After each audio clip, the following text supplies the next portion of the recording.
दोस्तों आप सभी का बहुत बहुत स्वागत है। Welcome to Mahesh academy YouTube channel. आप सभी का हार्दिक अभिनंदन है। यहाँ पर जब हम केंद्रीय विद्यालय संगठन केवीएस के आपके इन्वायरमेंटल स्टडीज़ इन्वायरमेंटल साइंस के बारे में बात करें, 20 नंबर का आपका पूछा जाना है एवीएस। यहाँ पर थ्योरी की क्लास आपके लिए हम प्रोवाइड करा रहे हैं। चौथी क्लास है ये। केवीएस ईवीएस 2023 नाम की प्लेलिस्ट बनी हुई है, उसे आप ज़रूर चेक करिएगा। अगर आप नए हैं तो महेश एकेडमी यूट्यूब चैनल और ये इसी नाम से टेलीग्राम चैनल भी है, उसे आप ज़रूर जुड़िए, ज़रूर सब्सक्राइब करिए। यहाँ पर आज जो हम बात करने वाले हैं वो है आपका बैलेंस डाइट क्या होता है। जब हम संतुलित आहार के बारे में बात करते हैं, ऐसा आहार जिसमें सभी आवश्यक पोषक तत्व उचित अनुपात में शामिल होते हैं। जी आपको समझ में आ रहा है, उचित अनुपात में शामिल होना। जैसे अगर मैं बात करूँ, आप खाना ज़्यादा खा लो, पानी कम पियो। पानी ज़्यादा आपने पी लिया, खाना खा ही नहीं रहे हो। बात समझ में आ रही है। तो बैलेंस डाइट का मतलब होता है कि आप पूरी तरीके से, जैसे होता नहीं, ज़िंदगी में भी बैलेंस आपको रखने की ज़रूरत है। आप ऐसा नहीं कि पूरा दिन एंटरटेनमेंट ही करते रहें। अगर आप दे रहे हो समय तो आप पढ़ाई का भी दे दो, आप एंटरटेनमेंट का भी दे दो। ऐसे में आपका कहीं ना कहीं जो एक मानसिक जो एक स्थिति है वो भी अच्छी तरीके से जो है ऐसे में बनी रहेगी। यहाँ पर उसी तरीके से जब हम संतुलित आहार को लेकर के बात करते हैं तो ये कहते हैं जितने भी आवश्यक आपके न्यूट्रिएंट्स होते हैं उनका एक प्रॉपर रेशियो होना चाहिए, और उसी को हम क्या बोल देते हैं, हम बैलेंस डाइट कह देते हैं। ये कहते हैं कि पर्याप्त मात्रा में पौष्टिक भोजन करने से हमारी सेहत जो है वो अच्छी रहती है। कारण बोला कि भाई ऐसा हम क्यों करते हैं, तो उन्होंने कहा हमारी सेहत अच्छी रहती है। पौष्टिक और पर्याप्त भोजन वह होता है जो शरीर की ज़रूरत के हिसाब से के अनुसार सभी जो पौष्टिक तत्व होते हैं वो अवेलेबल करवाता है। ये चीज़ ध्यान रखने की ज़रूरत है। यहाँ पे आगे क्या कहते हैं आपसे, संतुलित आहार के जरिए अच्छा पोषण मिलता है जिससे आवश्यक पोषक तत्व सही व संतुलित मात्रा में शरीर को मिलते रहते हैं। ये मिलते रहेंगे तो जब हम रोगों को लेकर के बात करते हैं, किसी प्रकार के व्याधि दोष के बारे में बात करें, ऐसे में कहते हैं ना, रोग दोष की जब हम बात करते हैं तो वो ऐसे में जो एक, हम जब किसी भी इंसान को लेकर के बात करें तो वो उससे बचा रहता है, कोई भी व्यक्ति उससे बचा रहता है। यहाँ पर एक जो अगला पॉइंट डॉट करके यहाँ पर अगला दिया हुआ है कि उच्च स्तर के शारीरिक और मानसिक स्वास्थ्य की प्राप्ति के लिए संतुलित आहार बहुत ज़रूरी है। यहाँ पर शारीरिक और मानसिक स्वास्थ्य, आपने देखा हमारे शरीर को चलने के लिए ऊर्जा की ज़रूरत होती है। इसके पहले ही हम ऊर्जा के बारे में आपको बता चुके हैं कि आखिर हम भोजन क्यों करते हैं। भोजन इसलिए किया जाता है क्योंकि भोजन हमें ऊर्जा देता है और ऊर्जा हमें चलने में सहायता करता है। तो मानसिक स्वास्थ्य, शारीरिक स्वास्थ्य, इन सभी के लिए एक बैलेंस डाइट का होना बहुत ज़रूरी है। कहते हैं आपसे कि संतुलित आहार प्रत्येक व्यक्ति के स्वास्थ्य, आयु और कार्य के अनुसार ही निर्धारित होता है। अब जैसे अगर मैं छोटे बच्चे को लेकर के बात करूं और आप उसे किसी वयस्क के प्रकार का डाइट देने लगे, ऐसे में तो गड़बड़ा जाएगा ना फिर जो है। तो इस चीज़ को ध्यान रखने की ज़रूरत है। मिड डे मील योजना 2004 में पूरे भारतवर्ष के सभी सरकारी विद्यालयों में शुरू की गई। एमडीएम आया कब था? 15 अगस्त 1995। ये बात याद रखिएगा, 15 अगस्त 1995 को ही आपका जो है भारत में इंटरनेट भी आया था। यहाँ पर अभी मैंने पेज को पूरा दिखा दिया है, आप स्क्रीनशॉट लेकर के अपने नोट्स तैयार कर सकते हैं बहुत अच्छी तरीके से। यहाँ पर इन्होंने कहा कि दोपहर के समय मुफ्त में संतुलित आहार जो है वो दिया जाता था, क्योंकि भारत में करोड़ों गरीब बच्चे संतुलित आहार से वंचित रह जाते हैं, इसीलिए ये काम शुरू हुआ। फिर बात हुई यहाँ पर, ये कहते हैं कि प्रतिदिन औसत कैलोरी की ज़रूरत होती है। कितनी कितनी ज़रूरत होती है तो उसके बारे में यहाँ पर इन्होंने बताया हुआ है। आयु वर्ग दिया हुआ है और कैलोरी प्रतिदिन कितनी ज़रूरत होती है उसके बारे में यहाँ पर इन्होंने बताया है। अगर 10 से 12 साल है तो 2000 कैलोरी लिखा हुआ है। 12 से 14 में 2200 कैलोरी है। 14 से 16 साल का अगर कोई भी बच्चा है, कोई भी व्यक्ति है, तो 2600 कैलोरी। 15 से 18 में 3000 कैलोरी। वयस्कों की अगर इन्होंने बात की है तो 2500 से लेकर के 4000, और 66 से लेकर के अगर हम 75 साल की बात करते हैं तो 2300 कैलोरी। आपने देखा 2300 कैलोरी, आपको लगेगा जैसे जैसे बढ़ते जाते हैं, लेकिन भोजन की जब बात होती है, कैलोरी की बात होती है, तो वयस्क के बाद की जो अवस्था आती है उसमें जो कैलोरी है वो कहीं ना कहीं आप एक जब चाइल्डहुड स्टेज की बात करते हैं कुछ उस तरीके से आपको देखने को मिलेगी, या फिर यूँ कहने की जो एडोलेसेंस है उस तरीके से, मतलब 2200 के आसपास। आगे आपको लेकर के चलते हैं। भोजन पकाने की अलग अलग विधियाँ होती हैं। कहते हैं कि भोजन पकाने और बनाने की कई विधियाँ प्रचलित हैं। यहाँ पर यही सवाल आपने सीटेट में बहुत अच्छे से ये क्वेश्चन देखा होगा, है ना, कि उबाल कर, कच्चा, भून कर, तल कर, सेंक कर, ये सारी चीज़ें आपको मिलती होंगी। तो इन्होंने कहा उबाल कर हम क्या क्या पकाते हैं। ऐसे में खाद्य पदार्थों में चावल हो गया, दाल हो गया, आलू दिया है, मक्का है, यहाँ पर अंडा है, शकरकंद है, ये सारी चीज़ें उबाल कर हम पकाते हैं और फिर उनका सेवन करते हैं। कच्चे में क्या खाते हैं भाई? तो टमाटर हो गया, मूली है, गाजर है, खीरा है, ककड़ी है, ये सब क्या करते हो आप? कच्चे में खा लेते हो। पत्ता गोभी हो गया, ठीक है, मूली हो गया, तो ये सारी चीज़ें आप कच्चे में इनका सेवन कर लेते हैं। उसके बाद यहाँ पर दिया हुआ है भूनकर या भून कर कि कौन कौन सी चीज़ें हैं जो खाई जाती हैं। आलू है, इसमें चना दिया है, मूंगफली है, भिंडी, मक्का और शकरकंद। तो शकरकंद उबाल कर भी है और भून कर भी है, दोनों तरीके से आप इसे खा सकते हैं। ठीक है। आपने मुझे नहीं पता एग्जैक्टली क्या बोलते हैं, उसे गंजी करके बोलते हैं। ठीक है, जो मार्केट में इस समय आपको ऐसे में मिल रहा होगा, तो वो क्या होता है, आप उसे कहीं ना कहीं पका करके उसे उबाल करके भी और उसे आप भून करके भी खा रहे होते हैं। ठीक है। तल करके खाने को लेकर के अगर मैं बात करूँ, आलू है, मीट है, यहाँ पर मिर्च है, आपका पापड़ है, ये सब तल करके हम खा रहे होते हैं। सेक करके रोटी हो गया, पापड़ है, ब्रेड है, पिज़्ज़ा है। तो आखिर भोजन पकाने के तरीके क्या हैं और कौन कौन से खाद्य पदार्थ उसमें शामिल होते हैं, उस बात के बारे में भी यहाँ पर हमने बात कर ली है। बात आती है पाचन तंत्र को लेकर के, डाइजेस्टिव सिस्टम क्या होता है। ये कहते हैं पाचन का जो प्रयोजन होता है वो आहार के गूढ़ अवयव, मतलब ऐसे इंपॉर्टेंट एलिमेंट्स जैसे प्रोटीन है, कार्बोहाइड्रेट है, वसा है, विटामिन है, खनिज लवण है, जल है, आदि को साधारण घटकों में बांटना। भाई पाचन तंत्र ये कहते हैं कि पाचन क्रिया यानी कि डाइजेस्टिव सिस्टम में कई प्रकार की क्रियाएं शामिल होती हैं, जिसमें आपका इंटेक, भोजन को इंटेक करना, उसका डाइजेशन, यहाँ पर अवशोषण, ठीक है, एब्जॉर्प्शन एक तरीके से बोल सकते हो, एसिमिलेशन स्वांगीकरण करके है, और निष्कासन यानी कि एक्सक्रीशन। मैं इंग्लिश में भी बताता चल रहा हूँ जिससे आपको अच्छी तरीके से चीज़ें समझ में आए। तो उसके बाद यहाँ पर इन क्रियाओं का विवरण निम्नलिखित है। अब यहाँ पर इन्होंने बताया है कि आखिर ये क्रियाएं क्या क्या होती हैं, कैसे कैसे इसमें जो है चीज़ें शामिल होती हैं। वीडियो को आप अगर 480 पिक्सल पर भी चलाएंगे तो बहुत अच्छे से दिखेगा, ये सारे आपके जो शब्द लिखे हुए हैं वो अच्छे से दिखेंगे आपको। वैसे 720 पिक्सल पर आपका ये वीडियो होगा। अंतर्ग्रहण जिसे इंजेशन बोलते हैं, यानी कि फूड को इनटेक करना। इस क्रिया में भोजन को शरीर के अंदर लिया जाता है और मुख गुहिका जो होता है, जिसमें दांत और जीभ के द्वारा जो है हम भोजन को या भोजन का अंतर्ग्रहण करते हैं। ये कहते हैं कि दांत जो है वो भोज्य पदार्थ को काटने, चीरने, पीसने, चबाने के काम में आता है। ठीक है, सबसे स्टार्टिंग में।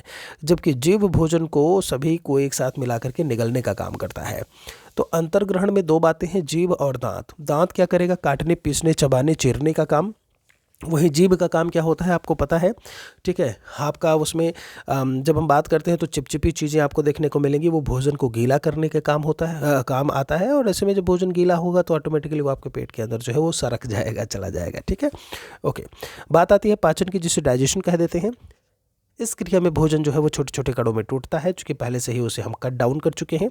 ठीक है, पाचन क्रिया जो है वो मुख से शुरू होकर के अमाशय और छोटी आंत तक में होती है। बहुत इंपॉर्टेंट क्वेश्चन है, पूछा जाता है कि पाचन क्रिया की शुरुआत कहाँ से होती है।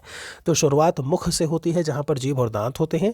ठीक है, और दूसरी चीज़, पाचन क्रिया जो है कहाँ से शुरू होती है, इन्होंने बताया हुआ है कि मुख से शुरू होकर के अमाशय और छोटी आंत तक, स्मॉल इंटेस्टाइन को लेकर के बात करें, वहाँ तक हमें जो है वो देखने को मिलेगी।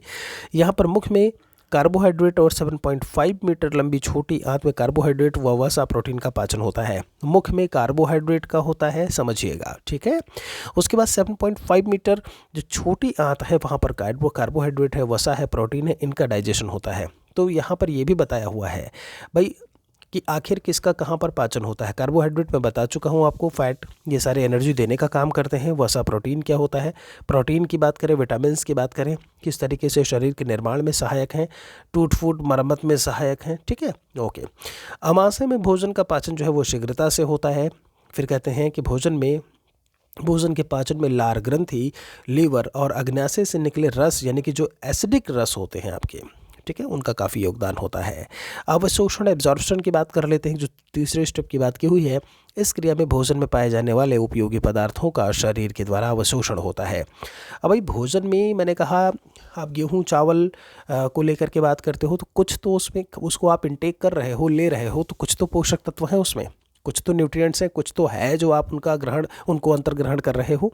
तो वहाँ पर जो आपके उपयोगी मिनरल्स होते हैं उनका अवशोषण हो रहा होता है। और ये प्रक्रिया कहाँ पे होती है, छोटी आंत में होती है। छोटी आंत में ही कार्बोहाइड्रेट, वसा और प्रोटीन तथा बड़ी आंत में जल और खनिज लवण का अवशोषण होता है। यहाँ पर ये बात भी ब्लैक पॉइंट 2 पेन ले करके अपने नोट्स जो बच्चे बना रहे हैं, एक ब्लैक और ब्लू, बहुत ज़रूरी है।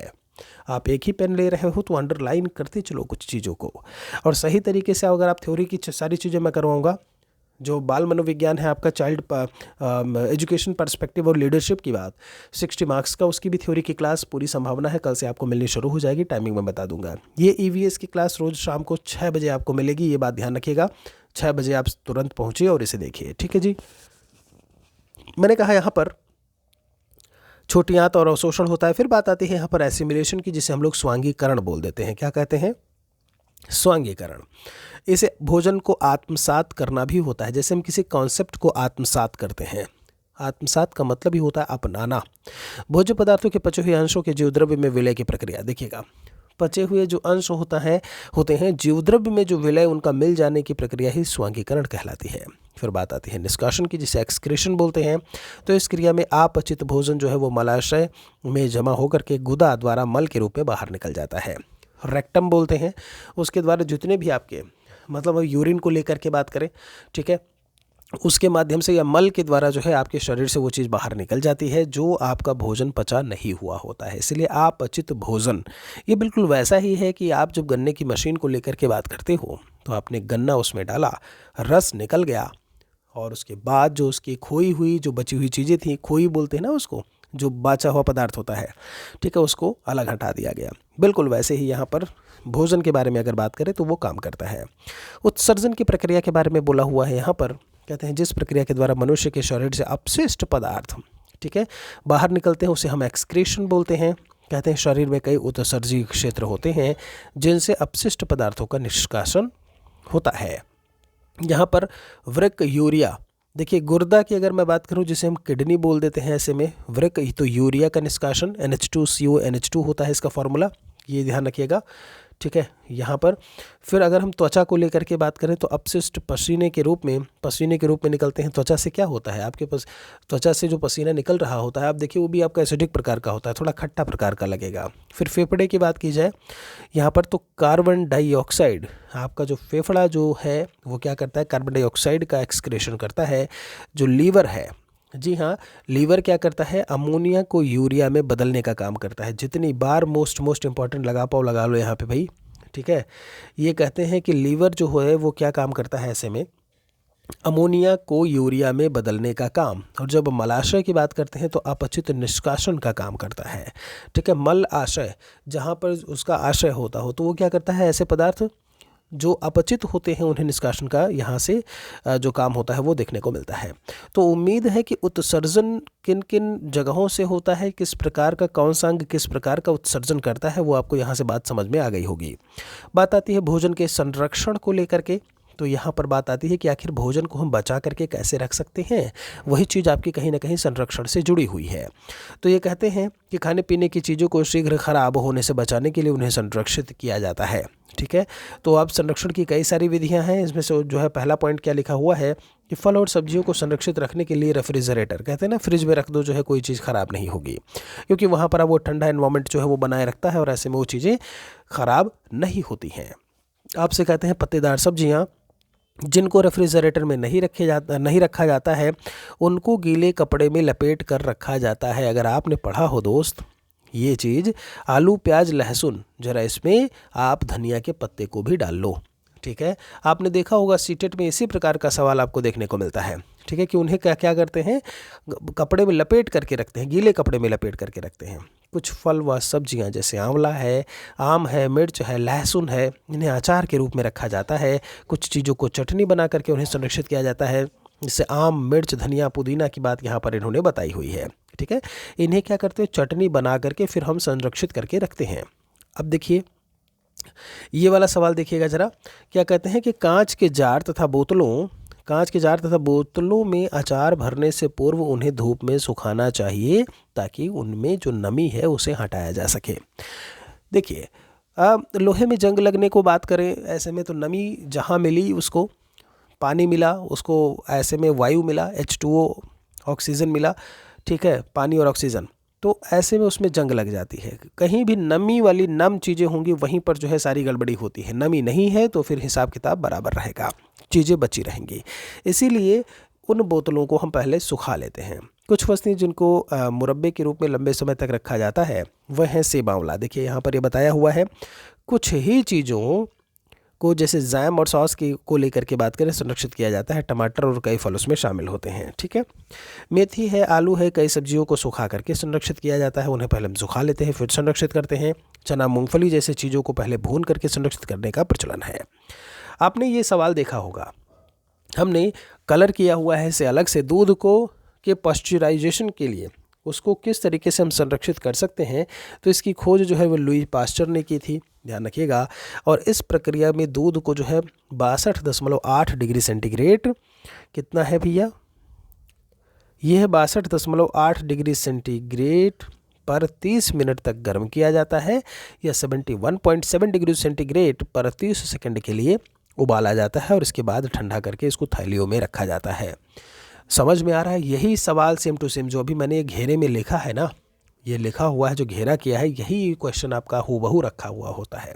ठीक है, आपसे आगे क्या कहते हैं, भोजन पकाते समय कुछ बातों का ध्यान रखा जाना चाहिए।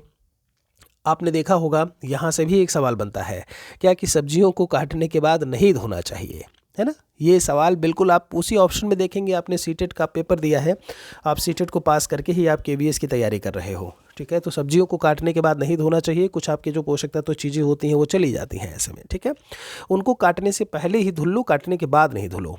पहले पॉइंट में क्या है, दाल और चावल को ज़्यादा नहीं धोना चाहिए, ये भी याद रखो। कई चीज़ें होती हैं जो लोग थोड़े से पतले होते हैं, वो अपने आप को थोड़ा सा मोटा करने के लिए, है नहीं, स्वस्थ बनाने के लिए वो क्या करते हैं, जब चावल को धुला जाता है जो उसका पानी होता है वो उसको पीते हैं। ठीक है, या फिर ये होता है जब वो चावल आपका उसमें पानी डाल के गर्म हो रहा होता है तो उसी में से ऊपर से गर्म पानी निकाल लेते हैं। समझ में आ रहा है? तो उसका जो धोने धावन जो है, इसका जो बचा हुआ पदार्थ है चावल से जो निकला हुआ पानी का मिक्सचर मिला करके, वो क्या करता है, वो क्या करते हैं, उसका सेवन करते हैं। तीसरे पॉइंट में आपसे क्या कहते हैं कि भोजन को ज़्यादा देर तक नहीं पकाना चाहिए, ऐसे में उसमें न्यूट्रिएंट्स जो चीज़ें होती हैं वो ख़त्म हो जाती हैं। भोजन का सदैव ढक करके पकाना चाहिए। भोजन पकाते समय उसमें ज़्यादा पानी नहीं डालना चाहिए। तो कुछ बातें यहाँ पर बताई हुई हैं कि भोजन को पकाते समय इनमें से कौन कौन सी बातों का हमें ध्यान रखने की ज़रूरत होती है। क्षेत्रीय भोजन की बात की है। यहाँ पर अगर हम क्षेत्रीय भोजन की बात करें, अलग अलग क्षेत्रों में अलग अलग जो है भोजन देखने को मिलता है। भारत की अगर बात की जाए, हमने यहाँ पर लिखा हुआ है कि तटीय क्षेत्रों में निवास करने वाले लोग अधिकतर क्या खाते हैं, मछली और चावल खाते हैं। तटीय क्षेत्र मतलब कोस्टल एरियाज़ में, समुद्र के किनारे। दक्षिण भारत के लोग नारियल का प्रयोग अपने भोजन के रूप में विशेष रूप से करते हैं। आप देखिए ना, हर एक में नारियल की चटनी जो है वो मिल रही है आपको। उत्तर भारत के लोग रोटी खाना से अधिक पसंद करते हैं। तो कुछ तालिका यहाँ पर दी हुई है जिससे आपको बहुत अच्छे से चीज़ें समझ में आ जाएंगी कि स्टेट कौन सा है और उनसे संबंधित व्यंजन या खाद्य पदार्थ कौन से हैं। जैसे बिहार में लिट्टी चोखा, यहाँ पर खुवी की लाई दिया हुआ है, दाल चावल दिया है। गोवा में नारियल के तेल में बनी जो है मछली होती है। टैपियोका करके आपने नाम सुना होगा। अभी जब हम बात करते हैं, आपने इस क्वेश्चन को सीधे सीधे देखा होगा। हरियाणा की बात की जाए तो हरियाणा में क्या है आपका, यहाँ पर देखिएगा, इसको थोड़ा सा मैं डार्क कर लेता हूँ। ठीक है, ओके। तो जब हम कहाँ की बात करते हैं, हरियाणा की, गुजरात में क्या है, आप जब ढोकला की बात करते हो, ढोकला हो गया आपका, खांडवी है, लेमन राइस करके बोल देते हैं। आसाम की बात करें अगर हम, तो यहाँ पर मसूर टेंगा जो मछली होती है, बांस है, बांस चावल करके यहाँ पर दिया हुआ है। आगे अगर हम बात करें यहाँ पर जम्मू कश्मीर की अगर बात की जाए तो भेड़ करके है, तबक भाजी करके बोलते हैं। कलाड़ी पनीर है, राजमा है, कहवा करके यहाँ पर है। मध्य प्रदेश में भुट्टे की खीर है। झारखंड की बात की जाए तो यहाँ पर रुगड़ा किसका होता है, ये मशरूम का ही बनता है आपका। मडुआ रोटी दिया हुआ है। नागालैंड में जो है वो बांस के कोप्पल करके लिखा है आपका, मोमोज नागालैंड। ठीक है, महाराष्ट्र की अगर हम बात करते हैं ऐसे में तो शाक पोड़ी है, पूरी करके बोलते हैं। बड़ा पाव है, पाव भाजी करके है यहाँ पर आपका। पंजाब में सरसों का साग, मक्के दी रोटी बहुत सुने होंगे आप। जब हम उड़ीसा की बात करते हैं तो छेना पोड़ा। राजस्थान में मलाई घेवर, चूरमा बाटी। आगे यहाँ पर मेघालय को लेकर के बोला है, तो मेघालय में क्या कहते हैं, ये यहाँ पर तुगतप लिखा है, मछली की चटनी होती है ये तुगतप जो लिखा है। वेस्ट बंगाल में है दाब छिनगरी, तो झींगा एक मछली का ही प्रकार है। रसगुल्ला है और संदेश करके लिखा है वेस्ट बंगाल। ठीक है, आपसे छत्तीसगढ़ में लाल चींटी की चटनी, बहुत खट्टी खट्टी लगती है, कभी देखिएगा है। लाल चींटी जो होता है, जो माटा करके जिसे बोल देते हैं, ये खट्टा खट्टा लगेगा, उसी की चटनी बनाते हैं छत्तीसगढ़ में। केरल की अगर हम बात करते हैं तो यहाँ पर अवियल है, मिश्रित सब्जी टाइपियोका। यहाँ पर जो केरल वाली चीज़ है वहाँ पर आपको टाइपियोका देखने को मिलेगा। ठीक है, ये सवाल सीधा सीधा पूछा गया है केरल वाला। यहाँ बेरमा मछली करके दिया हुआ है। कुछ बातें यहाँ पर बताई हैं। केरल में टैपियोका और नारियल बहुत मात्रा में उगते हैं, इस कारण यहाँ के लोग अपने खाने में इसका अधिक उपयोग करते हैं। यहाँ पर लिंग हु फेन जो है वो सांप का मांस होता है। हांगकांग के लोग इसे बहुत चाव से खाते हैं। यही चीज़ें आपके सीटेट के जो पैडागॉजिकल इश्यूज़ वाले क्वेश्चन है उसमें आपने इन्हें देखा होगा। तो दोस्तों यहाँ पर आज हम पाचन तंत्र के बारे में पढ़ रहे थे, काफ़ी कुछ हमने भोजन के बारे में पढ़ा। ये जो अगला टॉपिक हमारा स्वास्थ्य और रोग है, इसे हम अपने अगले वीडियो में लेकर के बात करेंगे। ये सेशन कैसा लग रहा है, थ्योरी की क्लासेस कैसी लग रही हैं, एक कमेंट ज़रूर कर दिया करिए। वो हमें कहीं ना कहीं, मुझे कहीं ना कहीं मोटिवेट करता है और अच्छे सेशंस आपके लिए लाने के लिए। ठीक है, चलिए फिर बहुत बहुत शुक्रिया आप सभी का। मिलते हैं एक और सेशन में। जय हिंद, जय भारत, वंदे मातरम।